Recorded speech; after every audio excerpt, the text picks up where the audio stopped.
बच्चों, हम कर रहे हैं मुख्यमंत्री मेधावी छात्र प्रोत्साहन छात्रवृत्ति परीक्षा, जो आपकी होने वाली है कितने तारीख को?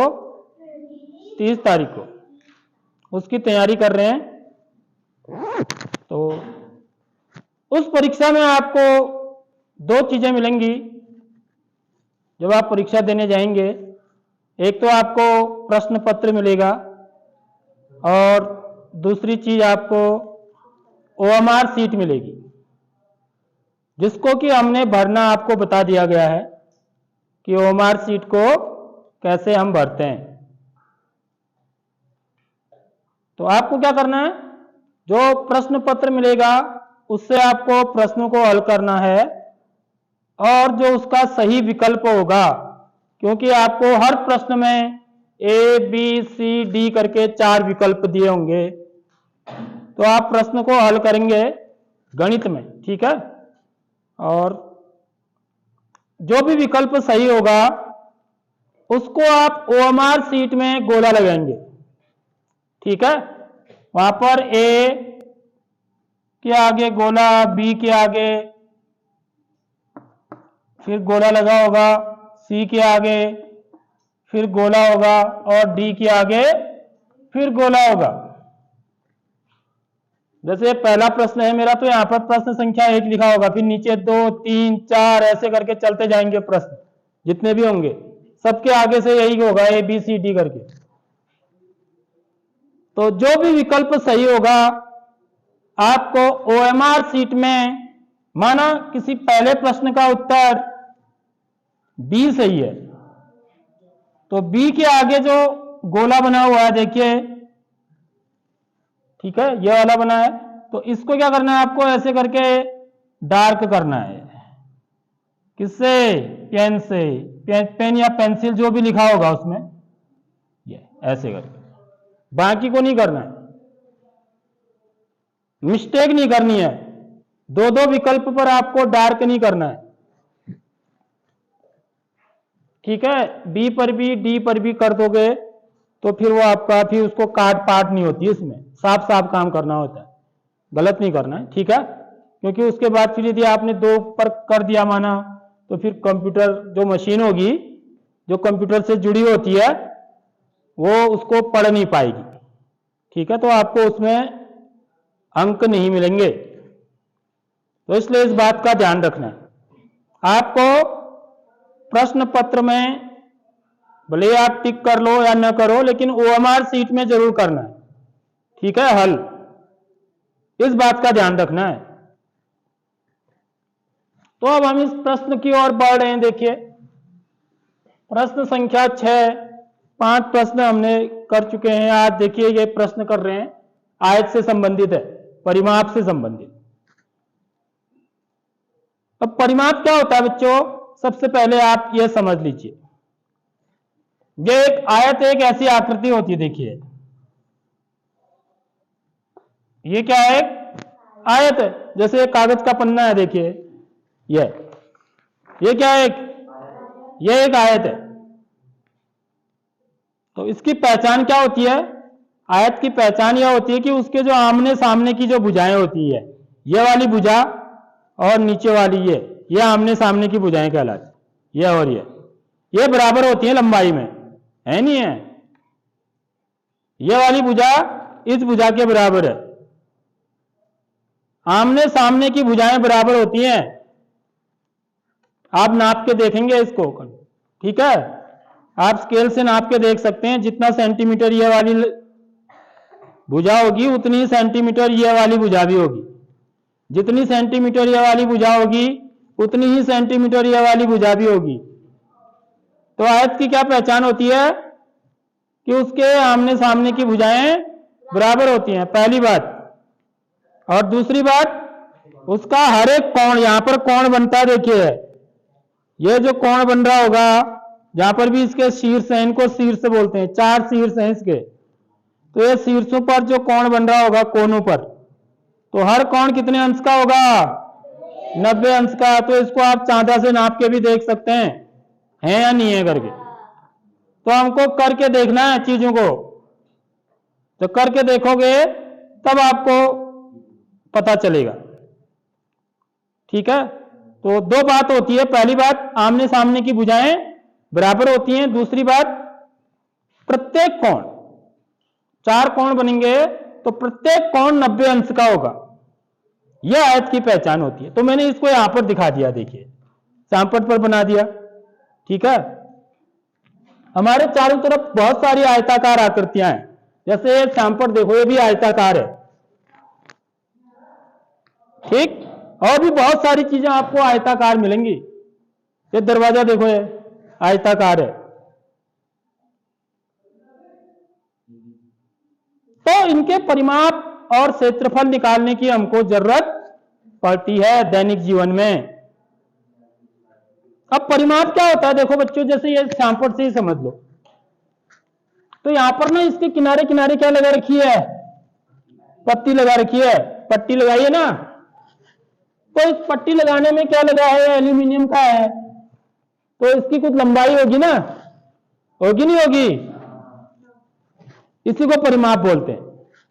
याद रख लो, जितना लंबा इसमें एल्यूमिनियम का ये लगा है पट्टी, इस लंबाई को, ये जो सैंपल है इसका क्या बोलेंगे, परिमाप बोलेंगे। आप इसको नापो, नाप सकते हैं हम इसको। ठीक है, स्केल से भी नाप सकते हैं आप इसको, आप फुट में भी नाप सकते हैं। जो फीता होता है ना, इंच में, इंच और फुट में नाप सकते हैं। जैसे आप कॉपी में कोई भी दूरी नापते हैं, क्योंकि कॉपी हमारी क्या होती है, छोटी होती है, तो हम उसको किस में नापते हैं, सेंटीमीटर में नाप सकते हैं। अब बड़ी बड़ी जो दूरियां होती हैं, लंबाइयां होती हैं, उसके लिए फिर अलग अलग इकाइयां होती हैं, बड़ी इकाइयां। ठीक है, तो हम किस में नापते हैं, मीटर में भी नापते हैं बड़ी इकाइयों को। फिर उससे भी बड़ी को किस में नापते हैं, किलोमीटर में भी नापते हैं। और यहां से कपकोट की दूरी नापनी है तो आप किस में नापोगे, सेंटीमीटर से थोड़ी नापेंगे उसको, स्केल से नापोगे, नहीं नापोगे। तो उसके लिए बड़ी इकाई है, उसका नाम है किलोमीटर। तो किलोमीटर में लिखा होगी दूरी, रोड पर भी लिखा होता है ना, इतना किलोमीटर करके। तो यह प्रश्न इसी पर आधारित है। तो परिमाप का मतलब यह होता है कि माना यहां से कोई आदमी चलना शुरू करता है, या एक क्या है बना, एक हमारा एक क्या पार्क है, समझ लो एक बात, ऐसा पार्क होता है ना आयताकार, और यहां पर क्या बनी है, पगडंडी बनी हुई है। तो मानो ये व्यक्ति यहां से चलना शुरू करता है, ऐसे घूम यहां तक आया, फिर यहां से यहां चला, इस कोने पर आया, फिर यहां से इधर को मुड़ा, फिर उसके बाद यहां से वापस इसी जगह पर आ गया। ठीक है, तो इसने जितनी लंबाई तय की वो क्या कहलाएगा, इस ये जो बगीचा है या जो गार्डन है उसका परिमाप कहलाएगा। आगे बात समझ में, परिमाप क्या होता है पहले ये पता होना चाहिए।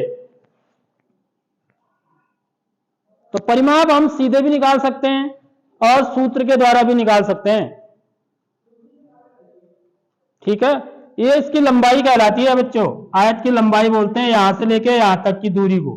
किसको, दूरी को, इसको क्या बोलते हैं हम, इसकी लंबाई।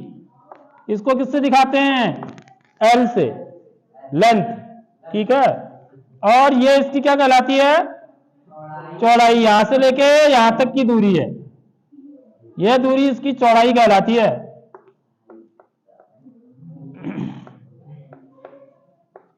इसको क्या बोलते हैं, चौड़ाई।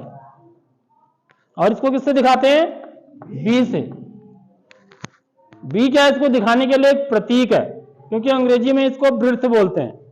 तो ब्रिथ का जो पहला लेटर होता है वो बी होता है, इसलिए इसको बी से दिखा सकते हैं।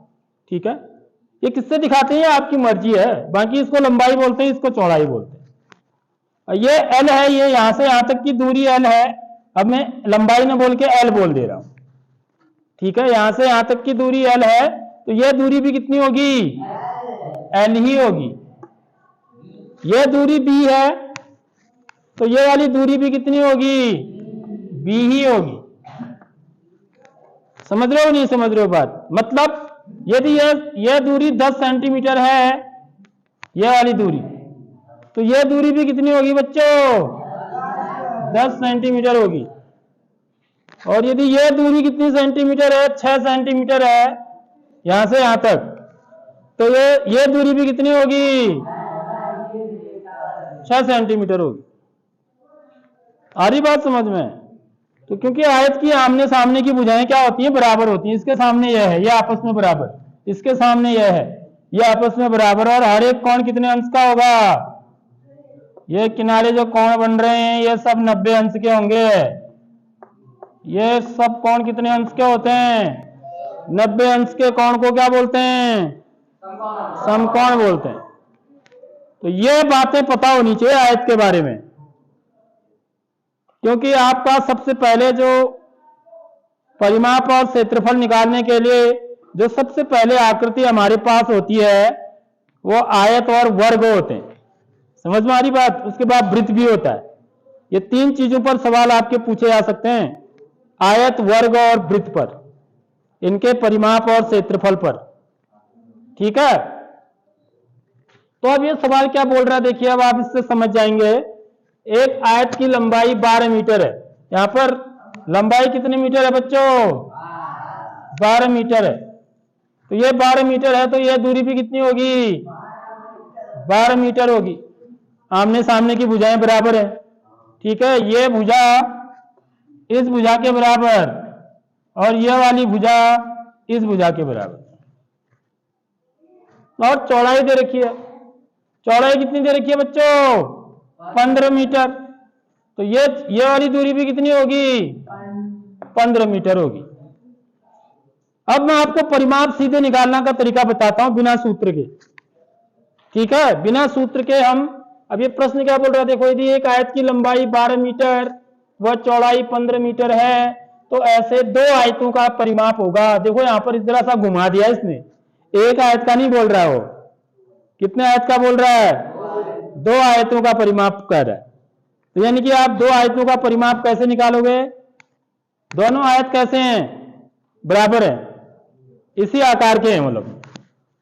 तो मैं क्या करूंगा, एक आयत का परिमाप निकाल लूंगा, फिर उसको किससे गुणा कर दूंगा, 2 से, तो मुझे 2 आयतों का परिमाप निकल जाएगा। या उसको 2 बार जोड़ दो। समझ में आ रही बात? 2 बार जोड़ना या 2 से गुणा करना एक ही चीज होती है। 2 बार जोड़ना या 2 से गुणा करना एक ही बात होती है, यह आपको पता होना चाहिए। ठीक है, तो अब देखिए इसका मैं परिमाप निकालता हूं, आयत का परिमाप बराबर, अब मैं क्या करूंगा, यह सारी लंबाइयों को जोड़ दूंगा, ऐसे चित्र बनाऊंगा पहले। समझ रहे हो, जब आयत से संबंधित सवाल आता है तो चित्र जरूर बनाना है। चित्र बनाने से हमको कई चीजें पता लग जाती हैं। तो मैं क्या करूंगा, ये यहां से यहां तक की लंबाई, माना वो यहां से चलना शुरू करता है, या फिर बाड़ लगाते हैं कहीं पर। ठीक है, बाड़ लगाने के लिए क्या चाहिए हमको, तार चाहिए। तो मुझे कितना लंबा तार चाहिए होगा इसके चारों ओर लपेटने के लिए। तो कितना फायदा होता है इसको सीख करके। माना तुमको दुकान से तार लाना है, तुम्हारे पास एक खेत है, ऐसा आयताकार खेत है, उसके चारों ओर तुम बाड़ लगाना चाहते हो, तो जिसको गणित आती होगी ना, परिमाप निकालना आता होगा, वो क्या करेगा, इसका परिमाप निकाल लेगा। ठीक है, उसके बाद दुकान में जाएगा, फिर उतना ही तार लेके आएगा, फालतू नहीं लाएगा। ठीक है, थोड़ा सा बांधने के लिए चाहिए उसको, जरा थोड़ा सा बढ़ा के लाएगा, ज्यादा नहीं लाएगा। समझ रहे हो बात? नहीं तो क्या होगा, यदि उसको परिमाप निकालना नहीं आएगा तो या तो फिर वो कम ले आएगा या फिर ज्यादा ले आएगा। कम लाएगा तो फिर दोबारा लेके आना पड़ेगा। ठीक है, यदि ज्यादा ले आएगा तो खाली बर्बाद हो जाएगा। समझ रहे हो बात? इसलिए जिस गणित लगाएगा जो, तो बिल्कुल फिट लाएगा और उसका पैसा जो है बचेगा। समझ रहे हो बात? तो इसका परिमाप निकालना है तो मैं सारी लंबाई, जो लंबाई चौड़ाई ये सबको जोड़ दूंगा। समझ लो बात, इन सबको क्या कर दूंगा, जोड़ दूंगा, चारों भुजाओं का योग कर दूंगा। चारों भुजाओं की जो लंबाई है उसको जोड़ दूंगा। मतलब कितना, 12 मीटर धन, देखो यहां से यहां तक जोड़ दिया मैंने, 12 मीटर धन, यहां से यहां तक 15 मीटर धन, फिर यहां पहुंचा, फिर यहां से यहां, फिर 12 मीटर डन, फिर यहां से लेके यहां तक 15 मीटर। तो आप देख रहे हो मैं लंबाई को कितनी बार जोड़ रहा हूं? 2 बार। देख लो परिमाप निकालने में क्या करते हैं, सीधे सीधे समझ लो। लंबाई को 2 बार जोड़ना है। देखो 15 को मैंने, सॉरी लंबाई 15 मीटर है, ठीक है, तो मेरे को यहां लिखना था 15, चौड़ाई में कितना लिखना था? 12। ठीक बच्चों, लंबाई ज्यादा होती है ना, जो ज्यादा होगा उसी को लंबाई बोलेंगे, जो कम होगा उसको चौड़ाई बोलेंगे। तो यहां पर लंबाई को कितनी बार जोड़ा जा रहा है? 2 बार। चौड़ाई को भी कितनी बार जोड़ रहे हैं? देख लो 2 बार। समझ रहे हो बात? अब मुझे जोड़ देना है। जोड़ना आता है? हाँ, तो जोड़ना तो सरल ही बात होती है, ठीक है, वो तो हमको आना ही चाहिए। देखो जोड़ेंगे कैसे? इकाई के अंक को सबसे पहले इकाई से जोड़ते हैं। 12 में इकाई का अंक क्या है? 2 है। 15 में इकाई का अंक क्या है? 12 में इकाई का अंक 2, 15 में इकाई का अंक 5। तो सबसे पहले इकाई के अंक को जोड़ दो, यदि ऐसे जोड़ना है तो। देखो 2 में 5 जोड़ा 7, 7 में 2 जोड़ा 9 में 5 जोड़ा 14, 14 का हासिल, एक और एक, अब दाई को जोड़ेंगे, ठीक है, हासिल के साथ। एक और एक 2, 2 और एक 3 और एक 4 और एक 5। तो कितना आ गया बच्चों? 54 मीटर। 54 मीटर तार लगेगा। अगर इसके चारों ओर आपको तार बांधना है, ठीक है, तो आपको कितने लंबा तार लाना पड़ेगा? 54 मीटर तार लाना पड़ेगा। थोड़ा सा इससे ज्यादा भी ला सकते हो, क्योंकि हमें कहीं पर बांधना भी पड़ता है। ये बांधने के लिए नहीं होगा, ठीक तो यहां पर पहुंचेगा, यहां से पूरी तरफ लपेटोगे ठीक यहीं पर पहुंचेगा, ये जो 54 मीटर तार है। ठीक बात समझ में आ गई? ये तो इसका परिमाप निकल गया। अब मुझे कितने आयतों का परिमाप निकालना है? ये तो एक आयत का है, ठीक है, इसलिए 2 आयतों का परिमाप, 2 आयतों का परिमाप बराबर क्या हो जाएगा बच्चों? इसको 2 से गुणा कर दो या 54 को 2 बार जोड़ दो, उत्तर एक ही आएगा। मैं क्या करूंगा? 2 से 54 मीटर को गुणा कर देता हूं। गुणा करना ज्यादा आसान होता है, 2 से गुणा करना ज्यादा आसान है ना, तो जो आसान है वही करना है गणित में। तो कितना आ जाएगा? 2 चौको 8, 2 पंचे 10, 108 मीटर आएगा। आप जोड़ के देखोगे तो भी 108 आएगा। देख लो 54 में 54 जोड़ो, 4 में 4 जोड़ा 8, 5 में 5 जोड़ा 10, देख लो आया नहीं आया? तो 54 में 54 जोड़ो या 2 को 54 से गुणा करो, एक ही बात है। तो 2 आयतों का परिमाप कितना आ गया बच्चों? 108 मीटर। तो 108 मीटर का मतलब कौन सा विकल्प सही है? सी वाला सही है। अब आपको यहां पर सही निशान लगा सकते हैं, और उसके बाद OMR सीट में आप क्या करोगे? जो सी वाला प्रश्न संख्या 6 में सी वाला, जो सी विकल्प के आगे जो गोला होगा उसको हम डार्क करेंगे। ठीक है, समझ आ गई बात? किसी को पूछना है कुछ? किसी को पूछना है तो पूछ लो, कहीं पर समझ में ना आई वो बात। आ गया सबके?